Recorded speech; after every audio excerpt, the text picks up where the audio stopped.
Hello, buddy, and welcome back to Red Devils TV. Now, this is a stream that I've wanted to do for quite some time now, and it is basically what it says it is, and Manchester United dream team for next season. Now, it's a bit of a different stream, and I kind of wanted to be able to screen share and do a team on here and kind of negotiate and talk to the comments and maybe if I change my mind or not. But unfortunately, I don't have the software for that, so maybe we can make this in about a month's time when the new season does start. But right now, we'll just be talking like a normal every day, really, where we just talk at 7:30 and just talk about this certain brand of football for the video. So anyway, let's just get right into this video, and what we're going to be doing is talking about the main goal and main. I'm trying to think of the words now. Talk about my dream team for Manchester United for next season. So how this team is going to plan out, and this is exactly how I think it should do, and this is my dream team, obviously. First of all, is going to be David De Gea in net. Now, you might be thinking, what do you think on I've completely lost my train of thought. Harry Kane. Sorry, it's not Harry Kane. What's he called now? I've completely lost track of thought. I'm so sorry, but with oh my god, David De Gea in net. I've had a complete blunder. Please don't clip this up. But with David De Gea being in net, I feel like that United can maybe bring in a backup goalkeeper for a prospect goalkeeper for when David De Gea does decide to leave. But I feel like there's certain areas in the pitch United need to invest in more and are more pivotal for Manchester United. So anyway, with David De Gea staying in net, I do think he is good enough. And there is a certain player for me that is, I'm trying to remember what his name is, but he's a youth player for us who's currently played out in, I'm trying to find the name. 1 second. Manchester United goalkeeper. Because I saw a video of him on TikTok, right? And it was about a 2-3 minute video of him, and he actually looked really good. His distribution was really good. I'm trying to remember his name. Manchester United goalkeeper, youth goalkeeper. Where is he? Where is he? That's it. Radek Viteki, and that's his name. I don't know if you can see it on the stream, but this guy has currently been out on loan, and he's had a very good season. I think he's 21 or 22 years old, so quite young for a goalkeeper, and he's brilliant with distribution. He comes for crosses, and I feel like he'd be a very good candidate for a future goalkeeper almost. Phoenix, I see you in the chat, pal. Hey, Dan, if we manage to get Kane, who do you think he'd link up well with in the current squad? I'm going to get onto that in a moment, pal. And you know what? No. But let's get right into it. Harry Kane is going to be in this squad for me over Victor Osimhen. And, oh, bloody hell. Over Victor Osimhen. And for me, why I think that is because Harry Kane, 1, Premier League proven, and 2, I feel like Manchester United actually need these prime serial, fully developed players like Sabitzer, for example, or Rabiot, whoever we decide to sign. These 28 to 29-year-olds, yes, they might be, but for me, I personally feel like that we kind of need these players, these kind of veteran type players and these leaders. I feel like that's what lacks a lot in the Manchester United team. But with Harry Kane, I personally feel like that Harry Kane will link best up with Bruno Fernandes. Now, you might have thought I might have said Rashford because of Son and Harry Kane at Tottenham Hotspur, about how they have a brilliant partnership. But for me, I feel like with Bruno Fernandes and Harry Kane, they will be brilliant together. And unfortunately, with Bruno Fernandes and Ronaldo, they didn't work out together. They couldn't, the chemistry just wasn't there. But with Harry Kane and Bruno Fernandes has created the most chances out of any player in Europe this season, which is crazy, and considering United are not scoring enough goals. And Harry Kane this season, his XG, his predicted goals for this season was 21. He's currently on 27 goals in the Premier League, and he's still got a few games left to play. So if you've got Bruno Fernandes creating a lot of chances, and Harry Kane that's not getting enough chances and still scoring a load of goals, then I think that's be a good partnership. My only issue with it is that they might find themselves in similar positions on the pitch. Because as we know, Bruno Fernandes likes to drive in, get into the box and make runs into the box, and Harry Kane likes to drop in deep and collect the ball from the midfield and help up with link-up play. So that's the only issue where I think they can find themselves in similar positions. But that's where Bruno Fernandes and Harry Kane should then use each other for link-up play. So, but I do think that Phoenix, thank you for your comment, pal. That I do think that Harry Kane will be the better option for their partnership would work well together with Bruno Fernandes and Harry Kane. But anyway, right back position. So instead, our goalkeepers. I don't think the right backs change. I honestly think Aaron Wan-Bissaka and Diogo Dalot will be our right backs for next season. And for me, that's how I'd like it. If you was to say this is FIFA, you can have whoever you want, I'd go for someone like Hakimi, because I feel like Hakimi is the world's best right back. I think he's absolutely insane, and he would be brilliant for Manchester United. But you've got to be realistic. Financial fair play might be hitting Manchester United this season with our wage bill, and I feel like reducing players' wages and getting players off the wage bill is crucial for this summer. So I think sales is going to be very important, and United will probably be reported to spend about 100 to 150 million plus sales. So Manchester United have got to be crucial in the sales department this season and not be selling players for such low prices. Like I'm talking like look at this, for example. We sold Darmian to Inter Milan for 1 million. The guy's currently in the Champions League final.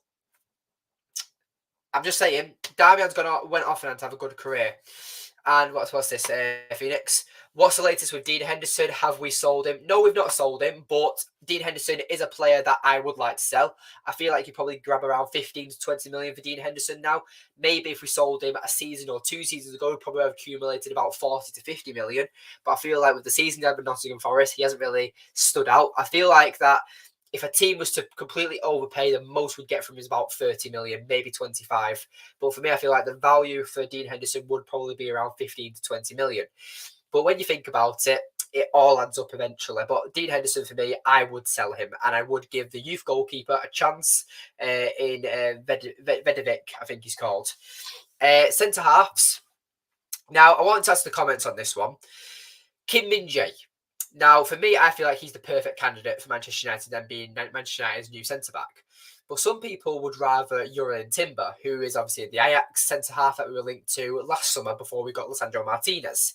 And Erik ten Hag has apparently still inquired about him, but apparently we're still going to sign Kim Min-jae. So whatever we do, would you rather Kim Min-jae or Jurrien Timber at Manchester United? For me, I'm Team Kim Min-jae. But that's obviously, this is just my opinion. I want to see everyone else's opinions in the comments down below. But yes, with me, I personally feel like Kim Min-jae is a perfect candidate. And then I would have Lisandro Martinez as the left-sided centre-half. And then I would keep Victor Lindelof and Varane. I would be the backup centre-backs. And if I could, obviously, Axel Tuanzebe and Phil Jones have already been announced that they're going to be leaving the club on free transfers at the end of the season. So that would be very good on the wage bill. As well as Harry Maguire. I would sell him. And I feel like it's best for both parties to sell Harry Maguire. And I would honestly think a team like West Ham, maybe in Everton, if they stay up, will probably sign Harry Maguire. And you could probably accumulate, like Dean Henderson, about 15, 20 million for Harry Maguire. And I know Harry Maguire has become kind of a meme in our fan base, but I do think you could probably accumulate 15 to 20 million. So actually, let me get my book, not my book, my post-it note, 1 second. So, where the hell's the pen gone? 1 second, guys. Oh, I'm completely unprepared. Shit. Oh, don't know where my pen's gone. Oh, no. I've had a complete nightmare here. Where's my pen? Oh, there it is. Right, so I'm going to write a little note now that how much Manchester United are going to accumulate with possible sales. So we'll say Dean Henderson, say 15 to 20 million. Harry Maguire, 15 to 20 million. Right. Now, left backs. I don't think United are going to sign a new left back. I feel like the defence is pretty much going to stay the same. I do feel like that United will bring a new centre half, whether that is Kim Min-jae or someone else. But I honestly do think that the left back position is secured. Malacia has had a decent season for me in his debut season and coming in as a young left back for Manchester United. And Luke Shaw is a bit inconsistent, but he's still proven that he's a very good left back and is very crucial to Ten Hag's side. Now, Casemiro. Obviously, Casemiro stays. That's the first thing straight away. Casemiro stays. And for me, I personally feel like United need to sign a backup or a more defensive-minded midfielder.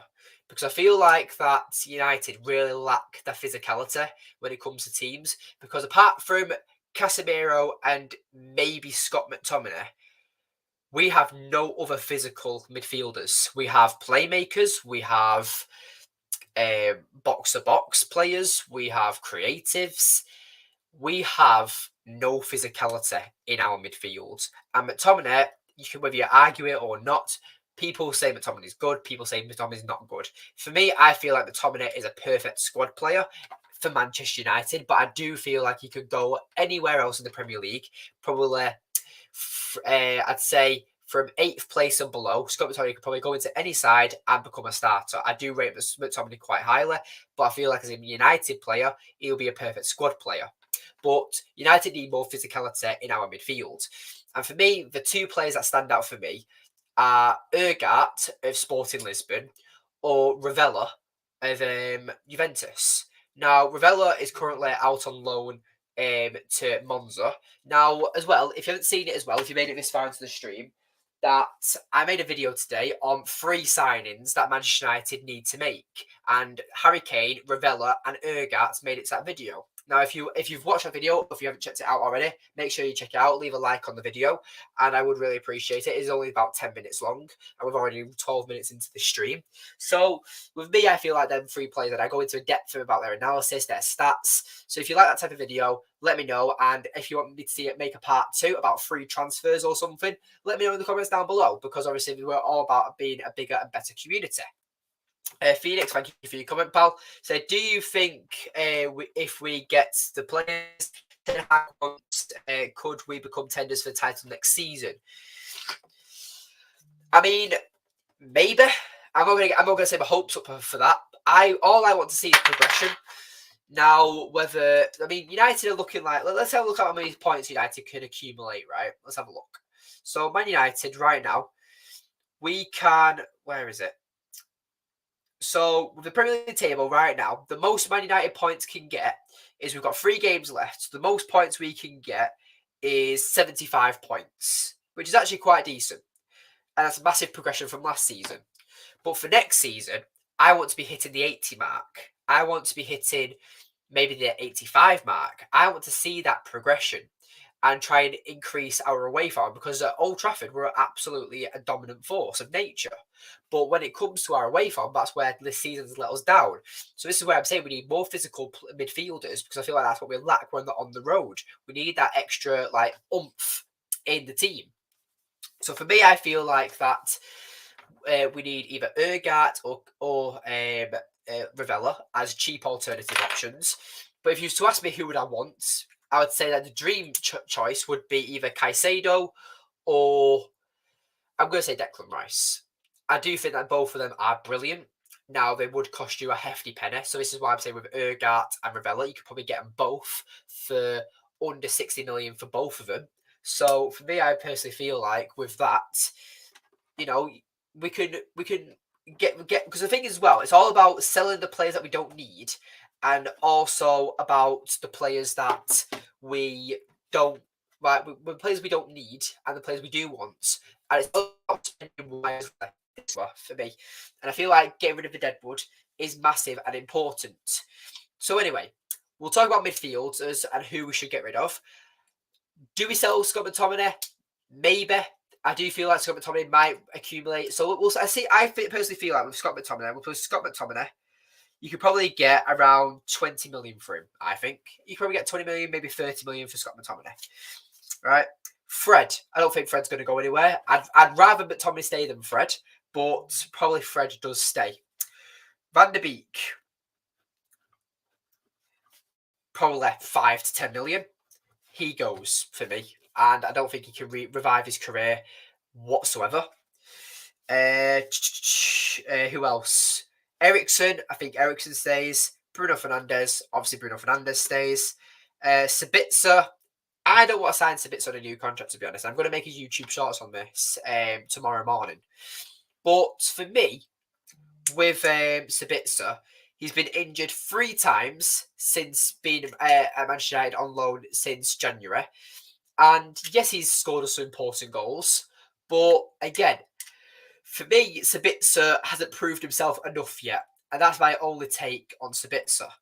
So I say that to take Sabitzer out off the wage bill, like because we are paying some of his wages from Bayern Munich, so that will be important getting out of them off the wage bill. Who else? What other midfielders do we have? Let's have a look what Phoenix has said here. Yeah, we need to drop some deadwood and to make room. I agree, pal, because squad depth wise, Man United have a lot of players, but the quality isn't there. And that's the big factor of this. And this is where progression happens. This is where you sign better players and get rid of your deadwood to become a better team. That's why when people say, oh, look at Man City's bench could probably get top 4 because they've got such good quality players. Because they're a perfect team, Man City. They have the perfect coverage, they have the perfect players, and yes, they can beat it on their day, and hopefully they get beaten by Real Madrid tonight. I'm going to go for a 2-0 victory for Real Madrid. But for me, actually, no, I'm going to go 2-1, actually. I think Haaland might sneak a quick goal. But for me, I personally feel like accumulating and raising funds this season, well, this summer, sorry, is very, very important. So for me, let's talk. I think that's all the midfielders actually. Obviously, we've talked about McTominay. I think McTominay goes. We've got Van der Beek. I feel like I'm missing someone. Who am I missing? Kobe Mainu, he stays. I feel like I'm missing someone. Let me have a quick look on the United app. I'm so unprepared. I'm so sorry, guys. But with the United app, let me know in the comments who I'm missing out. You're probably screaming at your finger right now. Man United. Let's have a quick look. Where are they? Players. Where the hell are they? There we are. Players midfield. You've got. No, that's honestly everyone. I thought I've missed someone out there. But anyway, right, let's get on to the wingers anyway, because we've stalled this long enough. Jadon Sancho. Do you keep Jadon Sancho at Manchester United? Because I personally feel like if we sold Jadon Sancho, we could accumulate probably 40 million, I think, for Sancho. 40 to 60 million, I'm going to say, for Sancho. Now, actually, no, I wouldn't say 60. I'd say 40 to 50 million for Jadon Sancho. And I feel like that with Jadon Sancho, he's our best chance of actually accumulating money for funds this season. So it only depends that if you want to sell Sancho or not. And I'm gonna say that what you call it, that Jadon Sancho has to go this summer. I feel like that with Garnacho knocking on the door for Marcus Rashford's spot, and Rashford being the form that he is, and Rashford's probably going to stay as the left winger next season when we sign Harry Kane. I personally feel like Jadon Sancho is going to be like, well, I prefer to play on the left. Garnacho's ahead of me. Rashford's ahead of me. I'm third choice right here. I want to move because he's not going to challenge Antony for that right-hand side and another player who I'm going to be mentioning in a second. So for me, Jadon Sancho goes. You can accumulate 40 to 50 million, in my opinion. Try to think. Marcus Rashford obviously stays. Actually, right, let's go through the team, actually. I've completely got lost track of time. So, if it's up to me, so obviously let's go back to midfield. Casemiro, for me, starting midfielder. The box-to-box midfielder, if I had the choice, would be Frankie de Jong. But for me, I feel like as a starter, maybe you get Rabiot on a free transfer. Maybe you go for Enzo Leafy. Maybe you go for... I'm trying to think, to be honest. Who's a decent midfielder that you'd like to see at Manchester United? Now, for me,